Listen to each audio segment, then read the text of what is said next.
ऋषि, आप मथुरा जेल निरीक्षक हैं। आप जेल अधीक्षक हैं और आप डिप्टी हैं, उनके वहीं करते हैं। आपकी जेलों की सेवाएं रहती है महाराज जी। आपका एक प्रश्न है। राधे राधे गुरु जी, दंडवत गुरु जी। मैं यहाँ पे जेल अधीक्षक के रूप में तैनात हूँ महाराज जी, मथुरा कारागार में। इस समय 1600 बंदी हैं और बहुत से ऐसे बंदी होते हैं महाराज जी जो 16-16 साल से 18-18 साल से कारागारों में निरुद्ध हैं। व्यक्ति मर जाता है तो यह माना जाता है कि वो प्राप्त नहीं होगा, लेकिन कारागारों में निरुद्ध हो जाने के बाद उनके परिवार पर यह संकट आ जाता है कि न उनसे मिल पाते हैं और न उनसे बातें कर पाते हैं। तो उनका परिवार भी तिल तिल मरता रहता है, जिसके कारण वह अवसाद की स्थिति में आ जाते हैं और कभी कभी ये करते हैं कि सुसाइड की उनकी टेंडेंसी आ जाती है और बंदी आत्महत्या कर लेते हैं। तो महाराज जी, इस समय हम लोगों ने आपकी प्रेरणा से राधे राधे का जाप कराना शुरू किया है, तो काफ़ी परिवर्तन आया है। तो महाराज जी, हम चाहेंगे कि उनको कुछ इस प्रकार का संदेश मिले। हाँ, एक हम आपको सिद्धांत बताए देते हैं जो परम सत्य और शास्त्रीय है।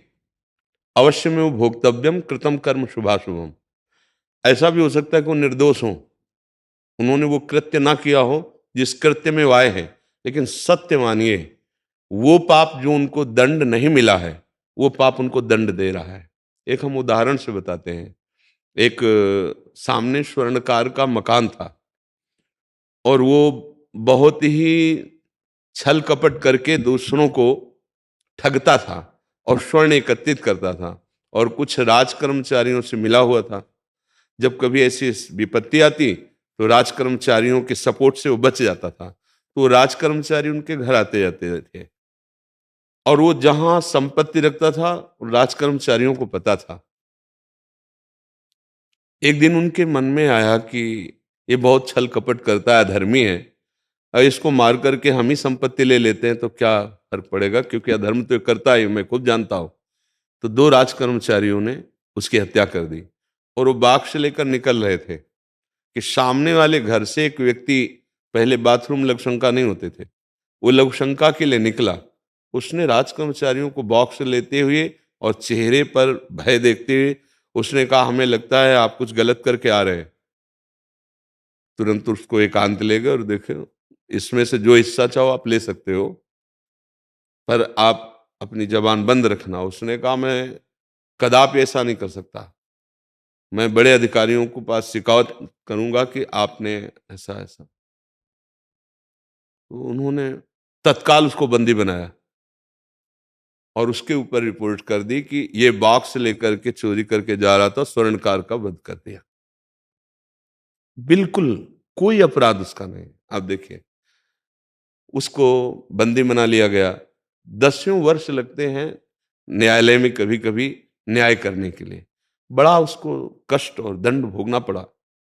जब न्यायाधीश के सामने आया तो उसने रो कर कहा कि मैं बिल्कुल निरपराधी हूं, मेरा कोई भी दोष नहीं है। आप सत्य को साक्षी करके, भगवान को साक्षी करके देखिए, मेरी बात पर आप जांच कीजिए। जो दो राज कर्मचारी थे उन्होंने कहा कि मेरी बात पर विश्वास कीजिए, इसी ने ऐसा केस किया है। 10 वर्ष उनको दंड भोगते हो गए।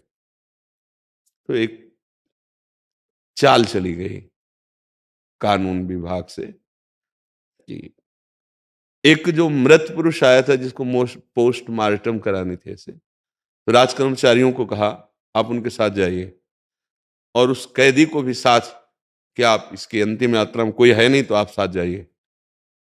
राज कर्मचारियों ने धीरे से उनके कान में कहा, उनके पास यंत्र लगे हुए थे, कान में कहा, अगर तू मेरी बात मान जाता ना तो तेरे को दंड नहीं मिलता, तुझे दे देते उसमें से संपत्ति। अब देख, आजीवन कारावास या फांसी तुझे मिलेगी। ठीक, पूरा न्यायाधीश के सामने वो जो वॉइस आवाज का वीडियो था उनके सामने गया। उसने कहा तुम निर्दोष हो और उनको बंदी बना लिया। अब एक महात्मा से वो मिला और उसने कहा, भगवान भगवान भगवान कहते हो, क्या भगवान क्या अन्याय है? मैंने बिल्कुल पाप नहीं किया था, चलो बाद में छूटा, लेकिन 10 वर्ष में कष्ट पाता रहा, इसमें तुम्हारा भगवान कहाँ गया था? तो उन्होंने एकांत में बैठाल कर कहा कि भगवान को साक्षी करके बताना, इसी जन्म में क्या तुमने पाप नहीं किया? विचार करके बताना, सत्य बताना। अब यहां कोई केस तो चलने वाला है नहीं, लेकिन तुमने भगवान को दोषी ठहराया। तो उन्होंने कहा, हाँ, मैंने यौवन अवस्था में किसी स्त्री से मित्रता की थी पर वो हमारे अधीन नहीं हुई तो हमने छल करके उसे मारा और जमीन में गाड़ दिया, आज तक उसे कोई नहीं जाना। तो बोले इसी कर्म का दंड तुम्हें मिला हुआ है। तो जिनको न्याय विभाग के द्वारा अभी फाइनल नहीं हुआ और उनको कष्ट हो रहा है, तो मैं प्रार्थना करता हूं कि इसी जन्म का या किसी जन्म का तुम्हारा पाप तुम्हें कष्ट दे रहा है, तुम्हें नया पाप नहीं करना आत्महत्या करके। आत्महत्या करने से वो दुर्गति होती है जो घोर पापाचारी की होती है। ये कोई आत्महत्या करने के बाद 5 स्टार होटल थोड़ी रखा कि आप शरीर छोड़ दोगे और बहुत आपको सुख प्राप्त होने लगेगा। नहीं नहीं, जो न तरे भवसागर अस समाज नर पाए, सो अति निंदक मंदमति आत्महनन गति जाए। सबसे बड़ी दुर्गति आत्महत्यारे की होती है और वो प्रेत योनि को प्राप्त होता है। इसलिए समस्त कैदियों से और अन्य भाइयों से भी हमारी प्रार्थना है कि आत्महत्या का विचार ना करें और नाम जप करते हुए अपने पापों का नाश करने की सोचें। आपको जो कठिन से कठिन सजा भोगनी पड़ रही, या आपको जो ऐसी परिस्थिति में कि अभी निर्णय नहीं हुआ पर आपको दंड भोगना पड़ रहा है, सच्ची मानिए आपके कर्म का फल है। 1 सेकंड भी आपको कोई कष्ट नहीं दे सकता यदि हमारा कर्म हमारे विपरीत ना हो। हम इस आज के सत्संग में यही कहा, ये जो आप लोग मनमानी आचरण करते हैं, मदिरा पीना, व्यभिचार करना, पशुओं को पका करके खाना, हिंसा करना, आप देख लीजिएगा इसका जब परिणाम आएगा तो हो सकता है आप उस केस में बिल्कुल दोषी ना हो, लेकिन आपको भयानक दंड मिलेगा क्योंकि आपका पापाचरण एकत्रित हो रहा है। तो आत्महत्या वो उपाय नहीं जिससे हम दुख से मुक्त हो जाएं।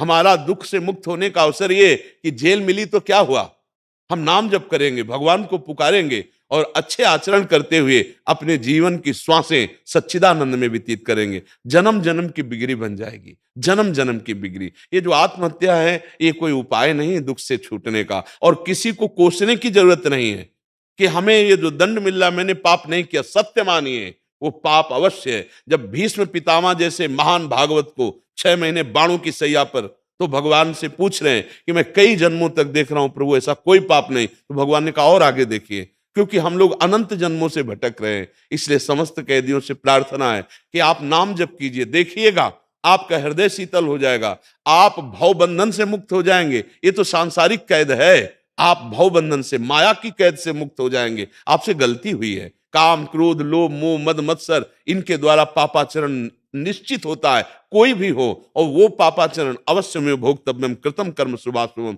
भगवान कह रहे अवश्य भोगना पड़ता है। आज हमारा समाज गिरता हुआ चला जा रहा है। ये जो आज व्यभिचार की प्रवृत्ति बढ़ गई है ना, जिसको फ्रेंड कहा जाता है, ये बहुत बड़ा घातक है। हमारे राष्ट्र सेवा के लिए, हमारी समाज सेवा के लिए जितेंद्रियता और पवित्रता चाहिए। आज भ्रष्टाचार मच रहा है, नए नए बच्चे गर्लफ्रेंड बॉयफ्रेंड ऐसे गंदे आचरण कर रहे हैं, और फिर जब अनुकूलता नहीं मिलती तो हिंसा पे उतर आते हैं, जब दिमाग की शांति नष्ट हो जाती है तो व्यसनों में उतर जाते हैं। यही चल करके आगे कैदी बनेंगे और कौन बनेगा। जब हम दोस्ती करते हैं तो दोस्ती का मतलब होता है अपने दोस्त को सुखी करना, अपने दोस्त को सत्मार्ग में चलाना, अपने दोस्त को अच्छा देखना, ना कि उसका शोषण करना। बुद्धि भ्रष्ट होती जा रही। तो मनमानी आचरण हमारे कभी ना कभी हुए हैं, उनका हमें दंड मिल रहा है, तो हम पावन हो रहे हैं, हमारी दुर्गति नहीं हो रही, हम पवित्र हो रहे हैं दंड के द्वारा। अब नाम जब करें तो हमारे अंदर वो शीतलता आ जाएगी, वो ज्ञान आ जाएगा, जिससे हम जेल में रहते हुए भव जेल से मुक्त हो जाएंगे, संसार की जेल से। और परिवार वालों से प्रार्थना है कि वो व्यर्थ का दुख ना ले। पक्का समझ लीजिए, यहां किसी को भी अगर कोई कष्ट मिल रहा है तो किसी न किसी कर्म से मिल रहा है। पक्का समझ लीजिए, हमारे भगवान के न्याय में इतना भी कहीं चूक नहीं हो सकती।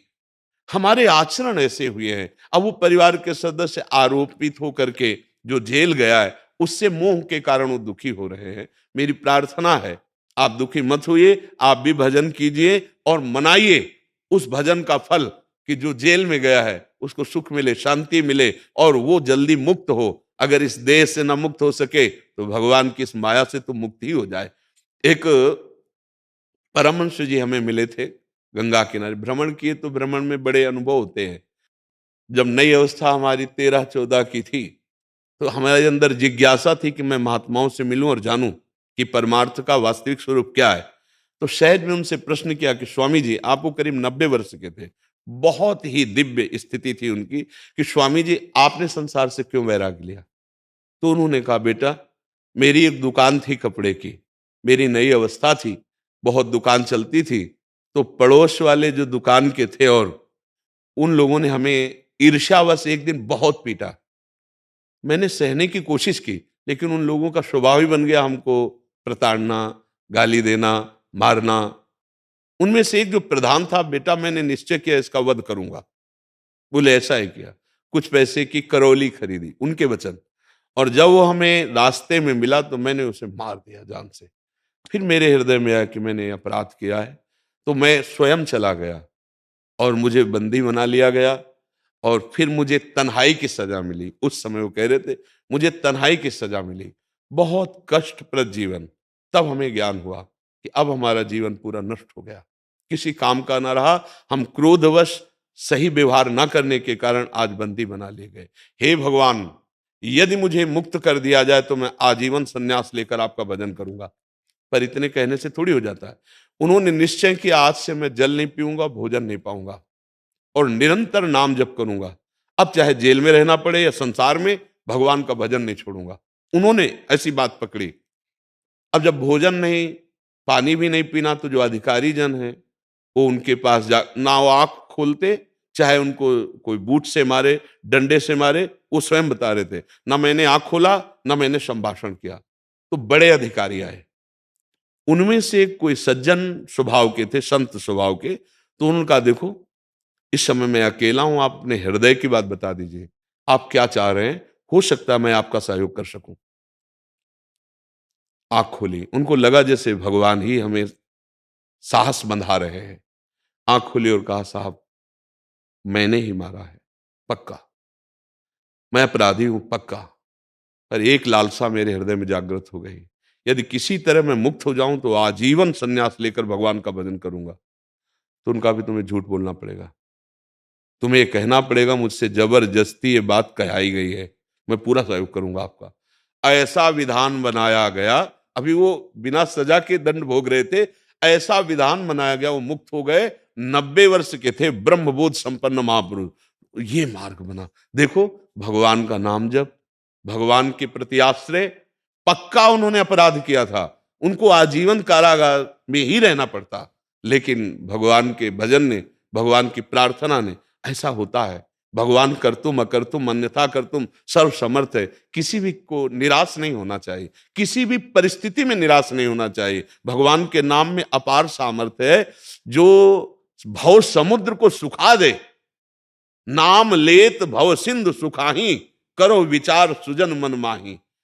जासु नाम भव भेषज हरन घोर त्रिशूल, सोई कृपाल तो ही मोहि पर राहु सदा अनुकूल। यदि भगवान अनुकूल हो जाए तो हर बात बन जाए। हमें लगता है कैदियों से हमारी हाथ जोड़कर प्रार्थना है, वो कमजोर ना बने।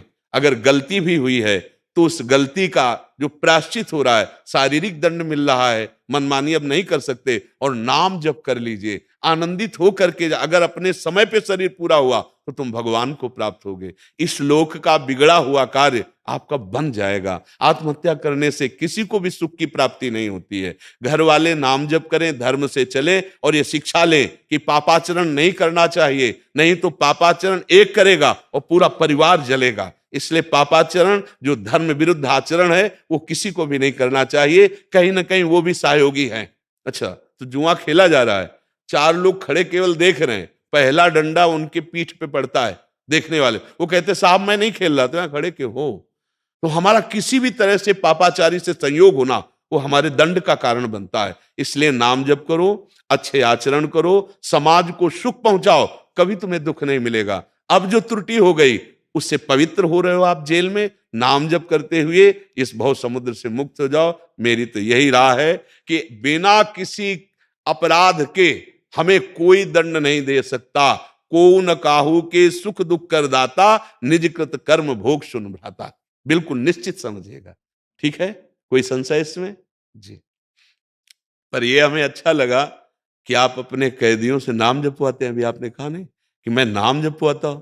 एक वीडियो आया था, तो उसमें हम इन्होंने भेजा था अपन को, उसमें पूरे कैदी कीर्तन कर रहे हैं हमारा। दिखाओ। बाबा है क्या आपके पास? अच्छा, ये तो बड़ी आश्चर्य भरी बात है कि कैदियों से आप राधा। एक जेल के कैदी है महाराज जी। आपने तो जेल को संत समागम बना दिया।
सब जेल में जो कैदी जन है महाराज जी, सब क्या कीर्तन करते हैं। आपको तो हम प्रणाम करते हैं। हाँ, जो तो है जन्माष्टमी के अवसर पे कैदियों द्वारा जो वस्त्र बनाया गया था ठाकुर जी को, बिहारी जी को इस बार धारण करवाया गया। और चूंकि कारागार उनकी जन्मस्थली है प्रभु जी की, तो इस बार वहां के बंदियों द्वारा जो है वस्त्र बना के जन्माष्टमी के दिन बिहारी जी को पहनाया गया। बहुत सुंदर, बहुत सुंदर। हमें इतना आह्लाद हो रहा है कि ऐसे जो भगवत विमुख जन हैं, जो आसुरी प्रवृत्ति से युक्त हैं, अपराध करने वाले हैं, ये नाम जानते हो? ये स्वयं श्री हरि जपते हैं, राधा राधा जपत हरि विवश तव नाम प्रतिपद विमल मनसि तव ध्यान। अरे इनका परम कल्याण हो गया। एक बार राधा बोल देना तो यमराज की खोपड़ी काम नहीं करेगी कि क्या हिसाब करूं। एक बार राधा नाम की कीमत स्वयं श्री कृष्ण है, फिर उसका कभी दुर्गति हो ही नहीं। इनको तो कितनी बार नाम कीर्तन करते हुए देख रहे हैं, कितना सुंदर नाम कीर्तन कर रहे हैं और आर्त भाव से कर रहे हैं। बहुत सुंदर। सबसे ज्यादा धन्यवाद आपको कि आप अपने कैदियों का उत्साह बढ़ाएं। अगर उनको सुनाते नहीं सत्संग की बातें तो राधा नाम क्यों कीर्तन करते? बहुत सुंदर, बहुत सुंदर। सबको ऐसा करना चाहिए। अपने घर में, अपने विद्यालय में जो सत वार्ता है उसके करने से बुद्धि शुद्ध होती है। कैसी कैसी मंगलमयी बात है। कैसे दैन्य भाव से राधा राधा राधा, सब चरण छूने का मन होता है इन सबके। राधा राधा राधा, अरे धोखे से राधा निकल जाए तो संसार की बाधा नष्ट हो जाए। ये तो हमारी महारानी जी का नाम कीर्तन कर रहे हैं, ये वृंदावनाधीश्वरी का नाम कीर्तन कर रहे हैं। अहो भाग्य। इन सबसे प्रार्थना करना कि आपके दुर्भाग्य नहीं है, हाँ आपके बड़े भाग्य हैं जो आपका सानिध्य मिला। नहीं, कौन ऐसे कैदियों से बैठकर सत्संग की बातें करेगा? कौन उनको कहेगा राधा नाम कीर्तन करो? नहीं नहीं, धन्यवाद है आप क्योंकि कि भगवान की बड़ी कृपा है आपके ऊपर कि आप ऐसी उनको सतमार्ग की प्रेरणा दे रहे हैं और सबका मंगल होगा। भगवान नाम में बहुत अपार महिमा है। घोर हिंसक व्यभिचारी जनों ने जब नाम का आश्रय लिया तो बड़े बड़े महात्मा बन गए, बड़े बड़े महात्मा बने। इन सब का कल्याण हो जाएगा। जीव भूल से अपराध कर देता है, लेकिन भगवान का नाम अगर भूल से भी उच्चारण कर ले तो सारे पापों का नाश होता है। एक बार नाम की अपार महिमा है। ये तो बहुत बार नाम ले रहे हैं। जो निरंतर नाम जप करते तो भगवान का स्वरूप ही हो जाते, पर एक बार यदि नाम ले तो हिसाब में भारी पड़ जाएगा। हमने कई बार चर्चा में सुनाया है कि एक पापात्मा स्वभाव का था और एक पुण्यात्मा स्वभाव का भाई था। तो भाई वो संतों की सेवा करता था। उसके मन में ये बात बनी रहती कि छोटा भाई शराब पीता है, मांस खाता है, व्यभिचार करता है और संतों को गाली देता है। वो जब शराब के नशे में आता, अगर संत घर में होते गाली देते। उसका ऊपर मकान था। तो एक दिन भगवान के परम भक्तों की मंडली आई। वो बड़े भाव से घर लाए, चरणामृत उतारा, आरती की, भोजन पवाया। अब इतने में वो आ गया शराब पी के लड़खड़ाता हुआ, संतों को गाली देने लगा, भाई को गाली दिया। संतों से कहा आप नाराज मत हुए, इस पर दया कीजिए, इसकी दुर्दशा है प्रभु, इसकी बुद्धि भ्रष्ट है, इसका कल्याण हो सकता है। बोले पक्का। सब संत पाके कहे कि आप घर के बाहर जाओ। वो ऊपर अपने कमरे में था, भीतर से दरवाजा बंद किए गए, खटखटाया तो उसको लगा कि हो सकता है भाई हो या कौन है, क्या है। तो नशे में एकदम दरवाजा खोला, उठा पटक दिया संत ने और बोले राम बोल राम। वो मैं नहीं बोलता नशे में से। कहा जान से मार देंगे, तुम्हारा भाई भी यहाँ बचाने नहीं आएगा, राम बोल राम। अब उसको लगा कि तगड़ा महात्मा है, ऊपर चढ़ा है, हो सकता है ऐसा कर दे, तो बोले राम राम। बोले बस बेटा, इसी से तुम्हारा काम हो जाएगा। 2 बार राम राम कहा। जब वो समय पर मरा ना, यमराज जी ने पूरा रजिस्टर देखा, 1 सेकंड में सब फाइनल होता है, घोर पापाचरण, पर 2 बार राम राम कहा। अब यमराज जी ने विचार किया क्या इसको, तो उनका भाई 2 बार राम राम कहा है, जो चाहे वो सुख ले सकता है तू, फिर बाद में तुझे नर्क डालेंगे क्योंकि बहुत पाप किए। तो उसको याद आया कि राम नाम की कीमत, तो उनका बता सकते हो आपकी 2 बार राम राम कहने का फल क्या मिलेगा मुझे। अब उनकी हिम्मत नहीं पड़ी कि फाइनल में बोल सके कि राम नाम 2 बार इसके बराबर, ये हिम्मत नहीं पड़ी, क्योंकि वो परम भागवत भी हैं, ज्ञानी भी हैं। वो देवराज इंद्र के पास, देवराज इंद्र ने कहा मैं निर्णय नहीं कर सकता कि राम राम का, कई बार सुना चुके। फिर इसके बाद भगवान ब्रह्मा के पास गए, धर्मराज जी, देवराज जी, और उस जीवात्मा को लेकर, और कहा प्रभु, परमेष्ठी पद सबसे बड़ा पद है इस त्रिभुवन में, प्रभु ये महापापी 2 बार इसने राम राम कहा, अब ये कहता है राम नाम का फल क्या होगा। तो प्रभु हम सबकी तो बुद्धि काम नहीं करती कि राम नाम के बराबर हम स्वर्ग सुख या अमुक सुख।